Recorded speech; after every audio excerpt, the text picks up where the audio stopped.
سحری اور افطاری کی دعائیں کچھ عرض کرتا ہوں۔ اللہ کا کرم ہے، اللہ نے ہمیں روزے جیسی عظیم نعمت عطا فرمائی، اور پھر کرم ہی کرم ہے کہ روزے پر قوت حاصل کرنے کی ہمیں سحری کرنے کی اجازت دی، اور صرف اجازت نہیں بلکہ اس میں ہمارے لیے ثواب ہے۔ اچھا، بعض لوگ جو ہیں وہ یہ کہتے سنائی دیتے ہیں کہ آج تو میں نے بغیر سحری کے روزہ رکھا۔ ارے بھائی، فخر نہیں ہے اس پہ تو وہ حسرت ہونی چاہیے، افسوس ہونا چاہیے کہ سحری کی ایک عظیم سنت مجھ سے چھوٹ گئی۔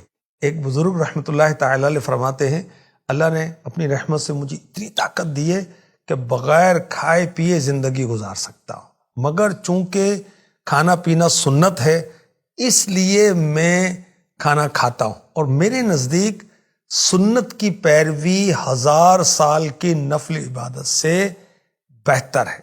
تو سحری کرنا سنت مصطفیٰ ہے۔ سحری کا وقت کون سا ہوتا ہے؟ سحری کا وقت آدھی رات سے شروع ہو جاتا ہے، اور سحری میں تاخیر کرنا افضل ہے۔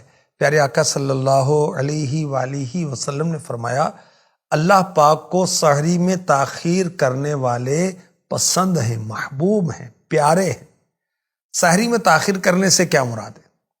یہ رات کا چھٹا حصہ، اس وقت میں جب کوئی سحری کرے گا تو تاخیر سے سحری کرنے کی فضیلت اسے حاصل ہو جائے گی۔ دیکھیں کہ اگر رات 9 گھنٹے کی ہے تو اگر اس رات کے کل وقت کو، رات کب ہوتی ہے؟ مغرب ہونے پر، ٹھیک ہے، 6 پر تقسیم کر لیں تو کیا جواب آئے گا؟ 1.5۔ تو آخری 1.5 گھنٹہ جو ہے یہ رات کا چھٹا حصہ کہلائے گا، اور اس وقت میں جب کوئی سحری کرے گا تو تاخیر سے سحری کرنے کی فضیلت اسے حاصل ہو جائے گی۔ سحری کی دعا کیا ہے؟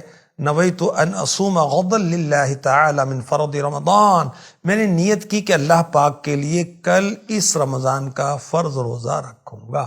افطار کا وقت کیا ہے اور دعا کون سی؟ جب سورج کے غروب ہونے کا یقین ہو جائے، کنفرم ہو جائے کہ سورج غروب ہو گیا، تو افطار کرنے میں اب دیر نہیں کرنی کہ سائرن بج جائے تو اذان ہو جائے، نہیں، فوراً کوئی چیز کھا پی لیں، اور اگر کھجور یا چھوارا یا پانی سے افطار کریں گے تو سنت بھی ادا ہوگی۔ افطار کر لینے کے بعد سنت پر عمل کرنے کی نیت سے یہ دعا پڑھیے، اللہم لک صمت وعلی رزقک افطرت، اے اللہ میں نے تیرے لیے روزہ رکھا اور تیرے ہی عطا کردہ رزق سے افطار کیا۔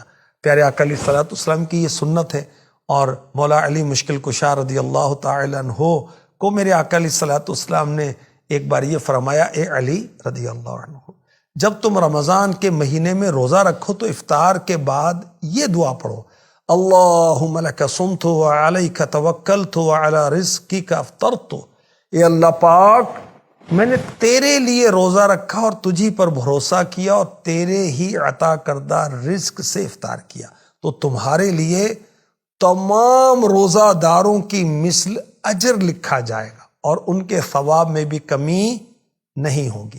روزے کی نیت کے چند احکام بھی سن لیجئے۔ نیت دل کے ارادے کا نام ہے، زبان سے کہنا شرط نہیں، اور زبان سے کہہ لیں تو یہ مستحب ہے، اچھی بات ہے۔